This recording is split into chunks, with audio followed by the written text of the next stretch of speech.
দর্শক, উপকূলে ঘূর্ণিঝড় রিমালের সবশেষ খবর নিয়ে এই মুহূর্তে পটুয়াখালীর রাঙামালি থেকে যুক্ত হচ্ছেন সহকর্মী কামরুল হাসান। কামরুল, এই মুহূর্তের পরিস্থিতি জানাবেন, কি অবস্থা দেখছেন?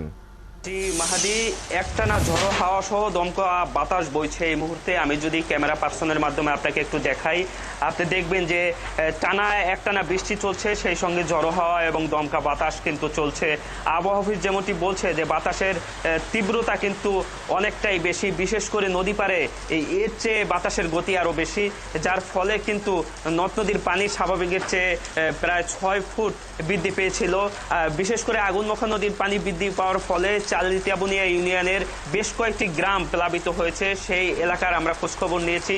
সেখানকার বন্যা নিয়ন্ত্রণ বেড়িবাঁধ অনেক আগ থেকে ভাঙা থাকায় সে ভাঙা বাদ দিয়ে কিন্তু জোয়ারে পানি ঢুকে পড়েছিল লোকালয়, এবং নতুন করেও কয়েকটি এলাকার বন্যা নিয়ন্ত্রণ বাঁধ ক্ষতিগ্রস্ত হয়েছে। আপনি এই মুহূর্তে যে চিত্রটি দেখছেন, আসলে 12টার পর থেকে এখন পর্যন্ত কিন্তু একটানা এইভাবে ঝড়ো হাওয়া সহ দমকা বাতাস বইছে, যার ফলে উপকূলীয় এলাকার মানুষের মধ্যে কিন্তু আতঙ্কের পরিমাণ বেড়েছে। আপনি দেখছেন কিছুক্ষণ পরপরই কিন্তু দমকা বাতাস বইছে এবং বাতাসের তীব্রতা অনেকটাই বেশি। ঘন্টায় 90 থেকে 100 কিলোমিটার বেগে কিন্তু দমকা বাতাস বইছে, এমনটি কিন্তু ধারণা করা হচ্ছে। এবং থেমে থেমে এই বাতাসের কারণে কিন্তু যে নিচু এলাকার যে বসত ঘরবাড়ি রয়েছে সেগুলো কিন্তু ক্ষতিগ্রস্ত হতে পারে বলে শঙ্কা করা হচ্ছে। আমি যদি আপনাকে আরও একটু তথ্য যুক্ত করতে চাই যে ইতিমধ্যে কিন্তু ঘূর্ণিঝড় আশ্রয় কেন্দ্রে 10,000-এর মতো লোক আশ্রয় নিয়েছে, এমনটি কিন্তু আবহাওয়া অফিস, এমনটি কিন্তু উপজেলা প্রশাসনের পক্ষ থেকে জানানো হয়েছে। পাশাপাশি এই অঞ্চলটি এখনো অরক্ষিত যে এলাকার মানুষজন রয়েছে তারা কিন্তু অনেকেই আশ্রয় কেন্দ্রে আসতে অনীহা প্রকাশ করার ফলে কিন্তু এই মুহূর্তে অরক্ষিত অবস্থায় রয়েছে এবং ঝুঁকির মধ্যে রয়েছে। এই বাতাসের তীব্রতা আরও 4 ঘন্টা পর্যন্ত চলতে পারে, এমনটি কিন্তু আবহাওয়া অফিস থেকে বলা হয়েছে। এই মুহূর্তে যে পরিস্থিতি আপনি দেখছেন তাতে কিন্তু পুরো চরাঞ্চল এলাকা, যে এলাকাগুলোতে বন্যা নিয়ন্ত্রণ বাঁধ নেই আশ্রয় কেন্দ্র, সেই এলাকার মানুষজনের মধ্যে কিন্তু ঝুঁকির পরিমাণ বেড়েছে। একটানা বৃষ্টি চলছে, ঝড়ো হাওয়া বইছে, দমকা বাতাস থেমে থেমে, এই পরিস্থিতি কিন্তু বিরাজমান।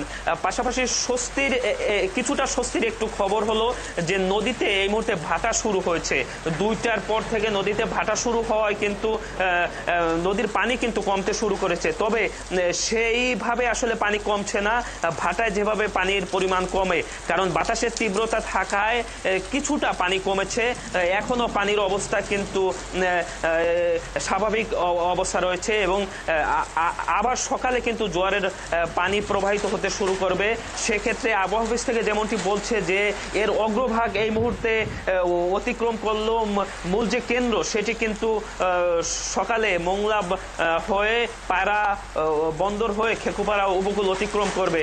সেক্ষেত্রে কিন্তু ওই সময় যদি জোয়ার প্রবাহিত হয় সেক্ষেত্রে কিন্তু আবারও পানিতে প্লাবিত হওয়ার একটি ক্ষয়ক্ষতির আশঙ্কা আরো বাড়ার সম্ভাবনা রয়েছে। আপনি সঙ্গেই আছেন।